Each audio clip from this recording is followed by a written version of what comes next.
আজি আমাৰ কেবিনেটত 6 জনগোষ্ঠীৰ জনজাতিকৰণ সম্পৰ্কত প্ৰতিবেদন আৰু প্ৰতিবেদনৰ পৰৱৰ্তী সময়ত হোৱা বিভিন্ন আলোচনা আদিৰ বিষয়েও আমি আলোচনা কৰোঁ।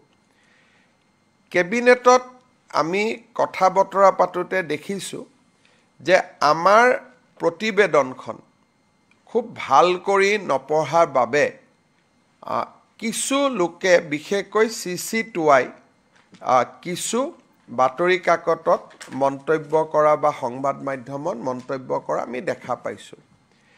কেবিনেটে বিশ্বাস কৰে যে কেবিনেট কমিটিৰ এই প্ৰতিবেদনখনে 6টা জনগোষ্ঠীৰ জনজাতিকৰণৰ ৰাস্তাও মুকলি কৰিব আৰু বৰ্তমানৰ জনগোষ্ঠীখিনিৰো তিলমানো ক্ষতি নহয়। এই সংক্ৰান্তত যদি কেবিনেট কমিটিৰ ৰিপৰ্টখন বুজোতে পঢ়োতে কিবা অসুবিধা হৈছে তেতিয়াহ'লে কাৰোবাৰ মনত শংকা থাকিব পাৰে, কিন্তু ভাল কৰি যদি পঢ়ে শংকা থাকিব নোৱাৰে।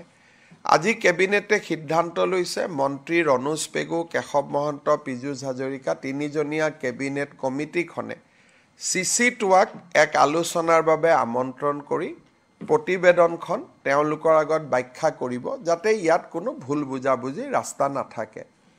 কেবিনেট কমিটিৰ লগত বহাৰ পিছত যদি প্ৰয়োজন হয় তেওঁলোকৰ লগত ময়ো আলোচনা কৰাৰ কাৰণে আমি ৰাস্তা খোলা ৰাখিম।